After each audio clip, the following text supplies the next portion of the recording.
Donc voilà, pour l'explication en fait du conte La femme aux cheveux d'or. Grosso modo, ça traite vraiment des secrets assassins, des secrets qui étouffent la créativité de la femme, qui étouffent son épanouissement personnel, qui conditionnent également ses choix. Évidemment, le plus souvent, on n'est pas conscient à quel point nos histoires personnelles et nos histoires familiales guident un peu nos pas. Et du coup, ça vaut la peine d'aller voir un petit peu plus loin parce que le meurtrier de cette femme aux cheveux d'or qui a pourtant une très grande vitalité, puisqu'en fait, malgré tout, malgré en fait qu'elle ait été étouffée, tuée par cet homme, ses cheveux continuent à pousser. Donc il y a quand même une vitalité qui est primordiale et ça montre bien en fait ce que Clarissa met toujours en avant dans son livre, c'est vraiment la force de vie au féminin et je pense qu'il faut vraiment essentiellement faire confiance à ça. De toute façon, on peut le voir dans nos propres vies quotidiennes, à mon sens, hein. Euh, voilà, donc en fait, le meurtrier représente le secret et il va absolument étouffer toute cette affaire et la femme n'a pas d'autre choix en fait que d'y consentir finalement. Alors les secrets familiales, c'est toujours un sujet qui est vraiment très complexe et très délicat parce qu'on ne peut pas prendre l'histoire d'une seule personne dans ce genre de secret. Et puis il y a différents secrets également. Il y a des secrets qui se sont connus finalement par tous, mais que personne ne va évoquer parce que ça reste tabou. Il y a des secrets tacitement acceptés on va tout faire pour pas qu'ils soient révélés parce que ça bougerait beaucoup trop de choses. Et en général, ce sont des secrets liés à la honte, liés aux différentes formes pourquoi pas, de maltraitance, en tout cas psychologique. Donc l'idée, en fait, c'est que tant que la femme sera sous le contrôle de ce secret qu'elle ne dévoilera pas, en fait, elle sera totalement conditionnée dans ses moindres gestes par ce secret malgré elle. Même si elle a l'impression que tout va bien et même si elle a l'impression de faire ses choix en toute autonomie et en toute indépendance. Mais en fait, il n'y a rien de plus faux parce que sans ce secret, qu'est-ce qu'elle est vraiment? À partir du moment où elle dévoile ce secret, de toutes les façons, c'est une étape sur laquelle il est impossible de revenir en arrière. Et dévoiler un secret, ça signifie pas, je crois que ça signifie pas forcément mettre les pieds dans le plat et mettre tout le monde en porte-à-faux, parce que en fait, il se trouve que si un secret a été tacitement gardé aussi longtemps, c'est aussi qu'il avait une raison d'être au sein de ce groupe de communauté, en général une famille.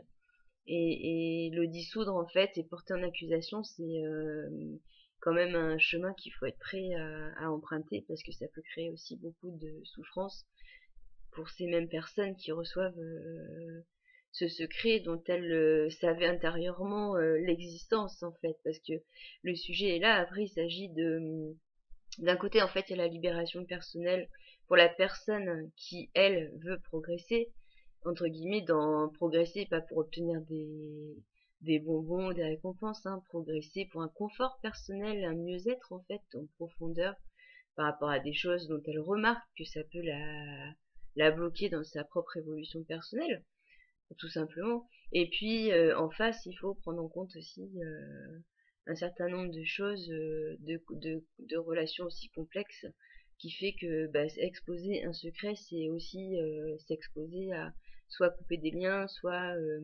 avoir le revers de la médaille par rapport à des réactions, des conflits.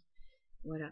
Il y a peut-être un moyen terme en fait par rapport à tout ça, dans lequel il s'agit de justement quelque part se libérer des secrets assassins, euh, pour libérer l'énergie en fait qui est restée enfouie et voir un petit peu ce qui se passe, sans forcément le porter au nu d'une façon agressive. Parce que justement, il se trouve que quand un secret est là, il a une raison d'être. Et s'il n'a pas été révélé avant, c'est que les personnes à qui est destiné ce secret n'ont pas envie de l'entendre. Et si elles n'ont pas envie de l'entendre, elles ne vont pas savoir le recevoir. Et si elles ne savent pas le recevoir, c'est une blessure supplémentaire parce que c'est une négation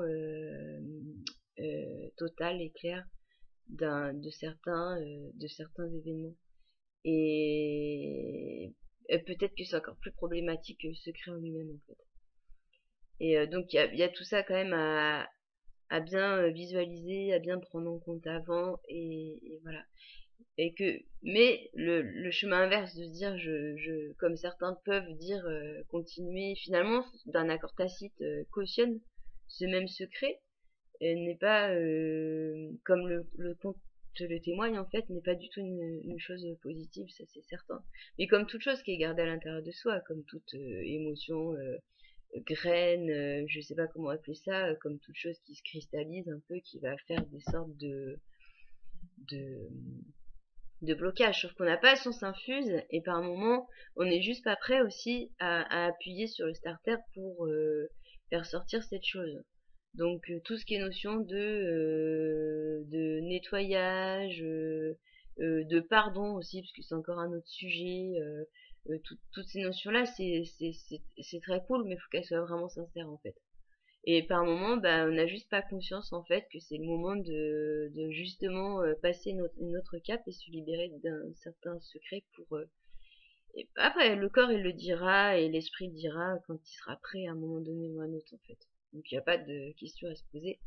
Une chose est sûre, c'est qu'en fait, au moment de la libération, bah, c'est la grande occasion un peu de voir un petit peu qu'est-ce qu'on est sans ce secret.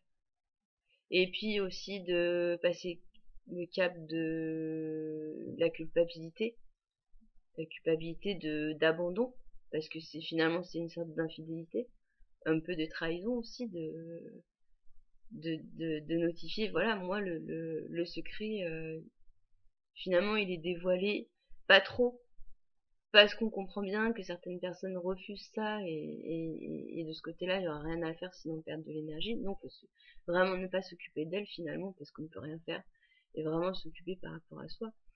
Et, euh, et voilà, et en fait, on s'aperçoit qu'au moment où toutes les circonstances sont là, que l'esprit est prêt, que tout est prêt, bah, il y a une certaine forme de vulnérabilité, et puis en même temps, il y a une certaine forme de curiosité de voir un petit peu apparaître le relief peut-être d'une prochaine vie future sans le secret qui soit beaucoup plus ressemblante à ce qu'on est vraiment. Et c'est là en fait on peut s'apercevoir du poids, le côté porteur incroyable en fait, et le plus souvent inconscient de l'entourage direct, et non pas mauvais escient loin de là, mais avec notre accord tacite pendant des années finalement, parce que c'est pas si simple parce que c'est une séparation en fait sur le fond. C'est une séparation sur des secrets de famille, c'est une séparation avec sa propre famille quelque part. C'est une séparation également avec les ancêtres de cette même famille. Et c'est quelque chose qui va vraiment sur le fond tout seul, certes, puisque s'il y a un refus d'accompagnement en face, bah, de toutes les manières, la femme, elle va porter toute seule ça, et puis c'est ainsi ça se passe comme ça, c'est ok quoi. C'est, il faut juste pas se laisser grignoter par. Faut être ferme à l'intérieur de soi. Je pense qu'il faut le rester et savoir que c'est juste en fait, sans avoir à se justifier par ailleurs, puisque rentrer dans une discussion à certains moments c'est utile et à d'autres ça l'est pas vraiment, parce que la personne en face c'est une histoire de fréquence. Elle n'est pas pour le moment prête à ça et n'en a pas forcément envie. Voilà. Donc moi j'aime beaucoup aussi ce conte parce qu'il montre à quel point on est bouffé de l'intérieur par grignoté par des choses qu'on ignore et d'autres qu'on n'ignore pas, mais une chose est sûre, c'est qu'on pressent toujours là où on est grignoté, et après il faut juste un temps de maturation pour le mettre en avant, et une fois que ce temps de maturation il est venu, c'est impossible de faire marche arrière, parce que on sent que c'est vraiment juste.